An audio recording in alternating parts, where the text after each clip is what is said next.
This week at the off-grid cabin, a bit of snow fell on an early morning.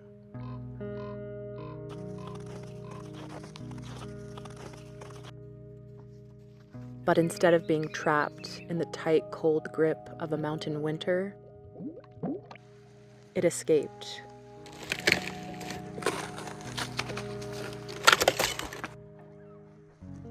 Quickly bleeding back into the earth.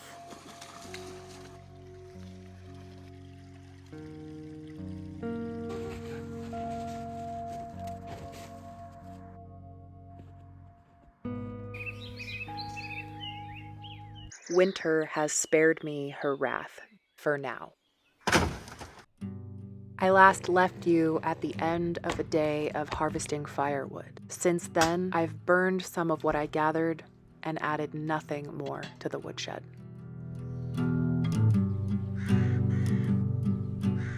These warm days give you a false sense of security, one that I am sometimes obliged to indulge. We're gonna go the long way and check Iger's swimming hole. It feels so much like spring. It sounds like spring. While I'm grateful for these spring-like days, Not much water in there, but Iger doesn't care. I find them much less motivating than the sharp sting of winter's usual touch.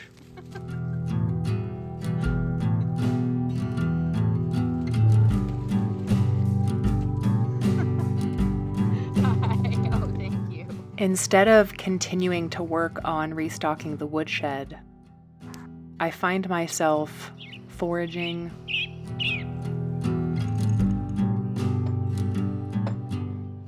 digging in the dirt, and baking.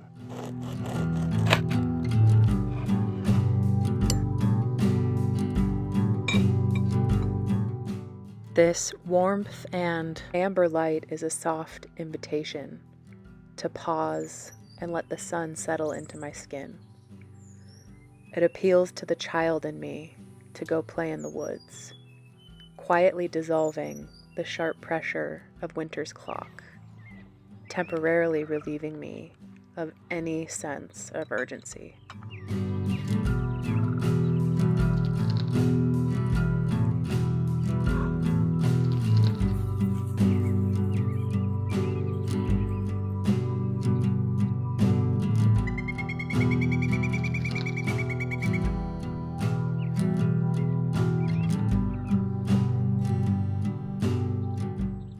These unusually temperate days aren't the only thing encouraging my procrastination. Many of you have asked just how much potential firewood there is on the property, and the answer is a lot.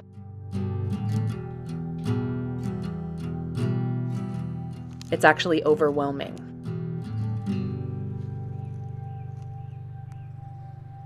I'll give you a little tour of just some of the wood on the property that will become firewood. There's so much work to do. Some that have been on the ground for a very long time, and others that have fallen more recently. And some that have yet to fall or be cut down. Now, I won't be able to use all of this for firewood, as some of it has been grounded long enough that it's rotten and punky. But it all needs to get cleaned up nonetheless. Having this much deadwood on the ground is a major fire hazard. And among the wood that's rotten is still a ton of fresher, usable wood. I'd like to clear this deadfall and use all of what I can while my body is still capable, and leave the annual purchase of firewood to my older self. Even as able-bodied as I am, this is very ambitious.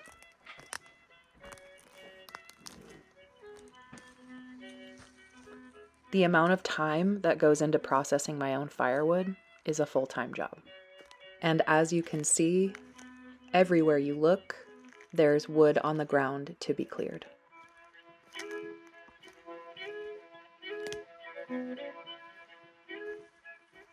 And this isn't even all of it.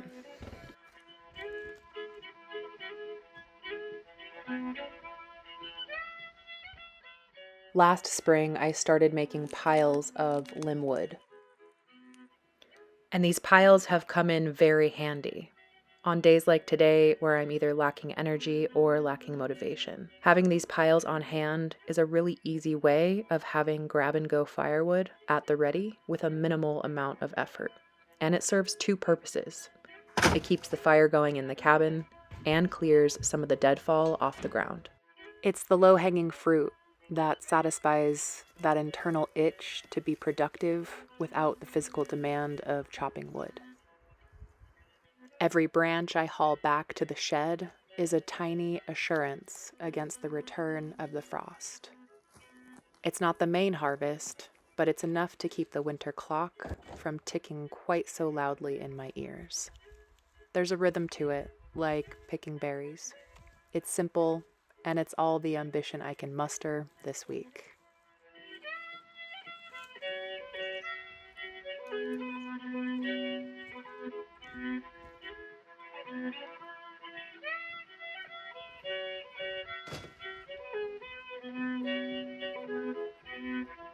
A lot of you have asked what I eat out here, if off-grid living means a diet of canned beans and Spam. The truth is, when you're working with your hands, food becomes more than just fuel. It's the reward. Lunch today is simple, and it's what I have most days. I like to meal prep a big salad every 4 or 5 days and whip up a quick dressing for it on the spot.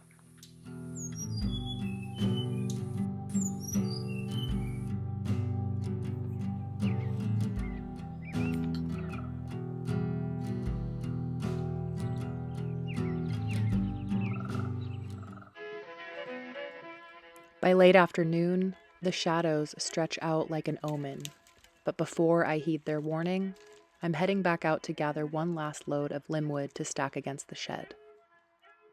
I want to make a cozy little limbwood fire in the wood stove tonight while I cook dinner.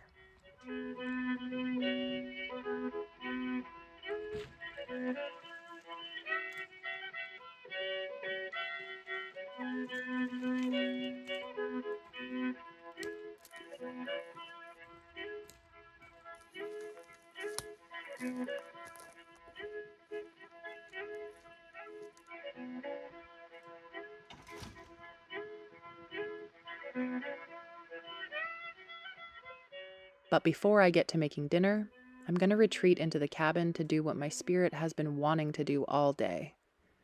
It's the ultimate indulgence, doing absolutely nothing while the day still clings to the light.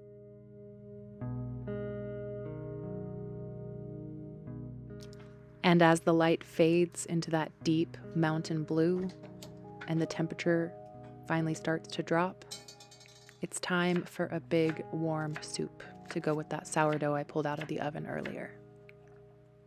I like to keep a consistent bread to soup ratio. Soup and bread together is one of my favorite meals. Food is pretty simple for me here at the cabin.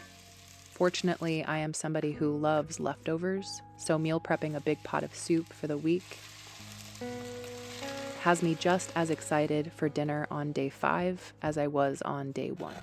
As the soup comes together, the cabin begins to hold the heat of the day's labor. There's a specific kind of silence that settles over the mountains once the sun is completely gone. A quiet so thick, pierced only by the evening call of the ravens heading home for the night. We spend so much of our lives bracing for the next storm, worrying about the clocks we can't control, and waiting for the other shoe to drop. We're taught that rest has to be earned, and that rest without guilt is something you only get after the woodshed is full. But sitting here now with the stove burning and the steam rising off this pot, those pressures feel like they belong to a different person in a different life. The world will still be spinning its gears tomorrow, and winter will eventually find its way back to my door. But for tonight, the wood is stacked, the soup is warm, and I'm exactly where I choose to be. The urgency I felt last week was just a passing ghost. For now, the fire's still lit and I'm safe and so grateful. See y'all later.